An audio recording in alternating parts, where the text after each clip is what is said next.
नमस्ते सभ्य श्रोतागण। चर्चित विषय है एक ईश्वर क्या है, धर्म क्या है, जीव क्या है। ये तीन बिंदु जो हैं ये चर्चित रहते हैं हमेशा। बड़े बड़े ऋषियों ने, मुनियों ने इस विषय पर काफ़ी कुछ लिखा है। जानने की हमारी भी इच्छा और आपकी भी इच्छा होती है। कैसे समझें कि इनको कौन हमें समझाए, तो बताते हैं कि इनको कोई विद्वान पुरुष समझाते हैं, ब्राह्मण लोग समझाते हैं। ब्राह्मण क्या है ये भी समझने की बात है। चलिए आज इसी वीडियो में एक छोटी सी क्लिप में यही जानते हैं कि ब्राह्मण क्या है। देखते हैं। एक मेरे पास पुस्तक है, गृह आश्रम प्रकरणम चल रहा है, उसमें संस्कार विधि नाम की पुस्तक है। उसमें बताया है ब्राह्मण स्वरूप और उसका लक्षण। देखिए, दो विद्वानों का इसमें आश्रय लिया है।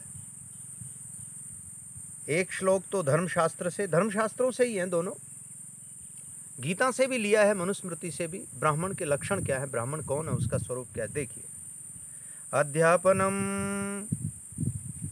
अध्ययनम यजनम याजनम तथा दानम प्रतिगृहश्चैव ब्राह्मणानाम कल्पयत।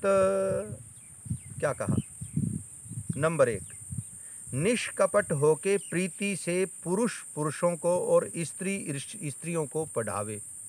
ब्राह्मण का एक लक्षण तो ये, निष्कपट होकर के पुरुष तो पुरुषों को, स्त्रियों को पढ़ावे। एक लक्षण ब्राह्मण, वो ब्राह्मण कहलाए। नंबर 2, पूर्ण विद्या पढ़े। नंबर 2, पूर्ण विद्या पढ़े। नंबर 3, अग्निहोत्र आदि यज्ञ करे। नंबर 4, यज्ञ करावे, यज्ञ करे भी और यज्ञ करावे भी, ब्राह्मण। नंबर 5, विद्या अथवा सुवर्ण आदि का सुपात्रों को दान दे। ब्राह्मण का विशेष कर्तव्य है सुपात्र लोगों को दान दे। सोने या पैसे का उसके पास कहां से आएगा। न्याय से धन उपार्जन करने वाले गृहस्थों से दान ले, उसके पास गृहस्थी देंगे। यदि वो अपने आप को मानता है तो, यदि वो ब्राह्मण मानता है तो ही दान लेगा, नहीं तो आगे क्या लिखा है। अब देखिए, लिखा है इनमें से 3 कर्म क्या है। पढ़ना 1, यज्ञ करना 2 और दान देना। ये तो हो गए धर्म। और 3 कर्म, पढ़ाना, यज्ञ कराना और दान लेना, ये हो गई जीविका। ये उसकी जीविका हो गई। अब देखिए, जो दान लेना है, क्या लिखा है, जो दान लेना है वो नीच कर्म है, नीच कर्म का है। किंतु देखिए कब नहीं रहता नीच कर्म।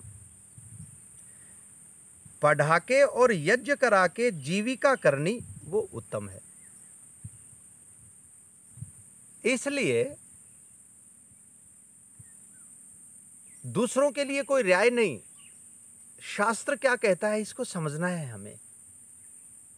शास्त्र ये कहता है कि हम पढ़ा के, यज्ञ करा के और अपनी जीविका तो कमा सकते हैं, उसको जीविका कह सकते हैं, उसको हम दान नहीं कह सकते। ये हमारी जीविका है। दान तो देना चाहिए ना, जब मनुष्य बने हैं तो। अब क्या है, अब गीता में क्या कहा है जी ब्राह्मण के लिए।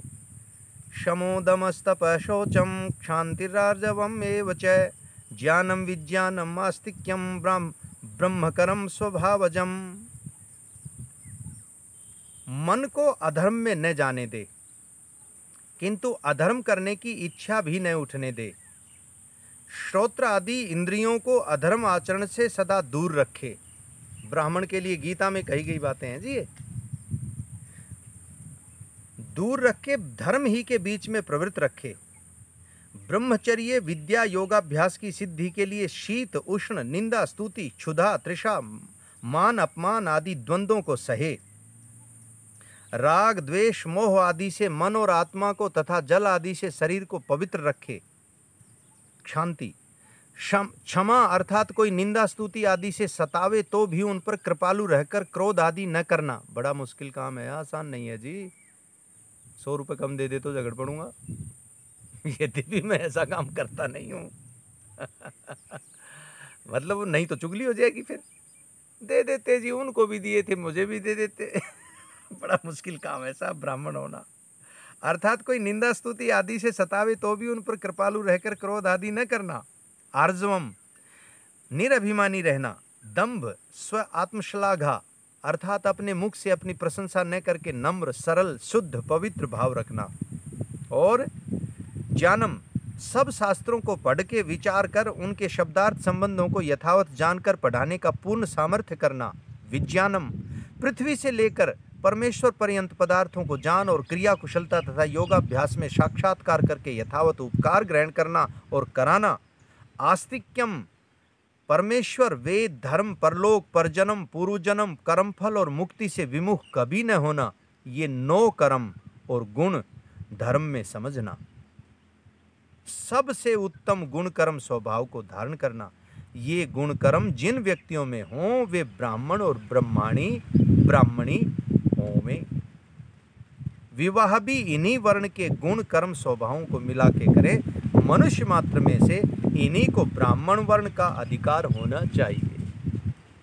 कितनी अच्छी बात दे दी है। अब समझ में आ गया होगा कि ब्राह्मण में क्या क्या गुण होने चाहिए।